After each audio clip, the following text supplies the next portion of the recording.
Welcome to the 59th episode of Alpha Mindset TV. This is SP, the artist, your host. If you're not yet a subscriber, please subscribe to the channel. Also, like and share the videos. These videos could be of use to anyone that's trying to improve their self-image, to better improve their business and their personal life. Also, leave comments. The comments lets us know if this content is of any use to you. And if you're confused about anything, feel free to leave questions in the comments and we'll do our best to answer. By the end of the day's episode, you're going to understand why you need to have this one quality if you plan to get far and gain respect. Anyway, I'm going to keep it short and sweet and jump right into it. I want to talk about developing mental toughness, right? And the reason why I want to talk about developing mental toughness because when you are running a business, because I assume, because I'm targeting lean startups, right? But it could be even a person or people who have a successful business that hit a ceiling and they're not really thinking things right and they're letting stress hormones get to them and their mental is falling out and their self-image is suffering as a result. So this channel could be useful to that. But I primarily am aiming at people who are like lean startups, people who have very little cash, but have a great idea and have a lot of skill and value to add, but just don't know where to get started because they don't think they can do much without much cash. And like I said, this channel is here to let you guys know that you absolutely can do that. We give you tips on affiliate partnerships you can use, how you can use this channel, how you can grow this channel. We're going to give you tips on all that. We're doing all of that ourselves. Right now, we're not focusing on the numbers. And that's, like I said, that's where the mental toughness comes in. We're worrying about putting out value-rich content for you guys, actionable content that you can use. So that's why we give you the information that we're currently using right now. Okay, like you've been following my steps, right? I had to have mental toughness. Why? Because different challenges keep coming up, right?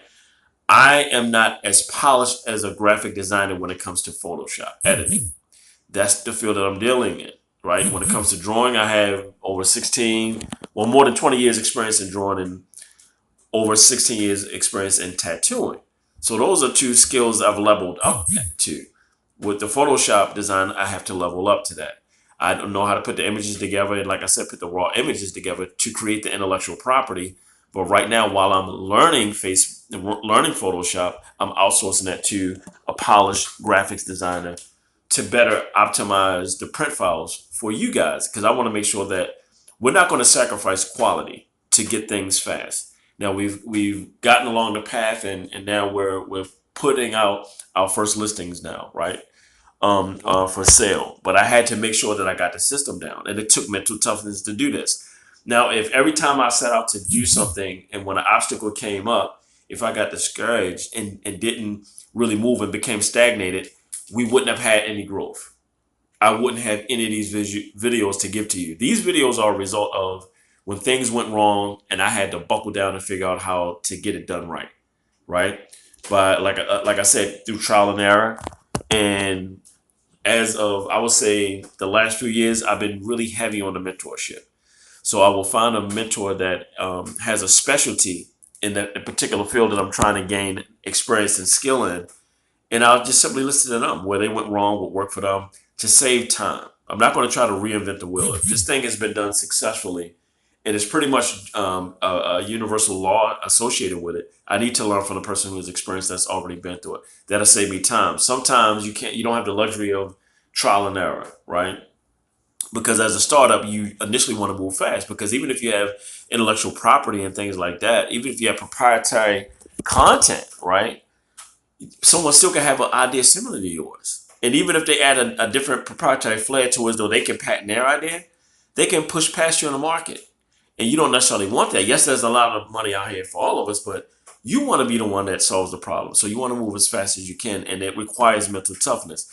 Because if every time a challenge comes up in your business, you'll get stagnated and you'll get discouraged. And I'm telling you guys, the reason why it's there is to give you the information so you can learn how to deal with the problem. It's not there to slow you down or to hurt you. You have to realistically deal with the problem so you can know what to do for future reference.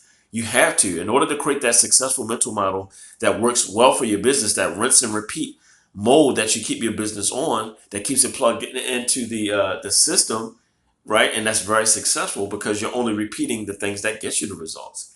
You have to have the mental toughness to get there. You're going to have the stumbles and fumbles and bumbles. Like I said, psycho-cybernetics, right? that servo mechanism, right? We're like the servo mechanism of a heat guiding a heat guided missile, right? It's going to correct, right? When it finds a new signature of heat, it's going to recorrect its path and it's going to follow that heat signature. And we got to do the same thing. We got to get it wrong, or we got to stumble and fumble and figure it out. That's why I say fail fast. But you absolutely need the mental toughness. Not to mention not worrying about the opinions of others and the criticism. People are going to criticize you in the beginning stages. It's highly irrational and childish. But just imagine how childish you are if you allow that to affect you and influence your thinking. I know it sucks, especially if it's family and friends and people you kind of care about their opinions and they're attacking you. But it's really nothing personal to you. It's a lot of it's fear and misunderstanding and probably a little jealousy. And you don't need to take that personal, because if you succeed, then you can really help everyone out. And that's what the real big picture is. You don't want to get distracted by bullshit. You know this shit can be done. It's been done millions of times, probably thousands, hundreds. And even if it's something new, and like I said, it could be proprietary, it's still a combination of things that already exist. So you can always have confidence that you can, figure it out, experiment, test until you get it right. As long as you're asking the right questions and following the right lead and being honest with your findings, you'll be fine. Anyway, this is SP the Artist reminding you, get mentally tough.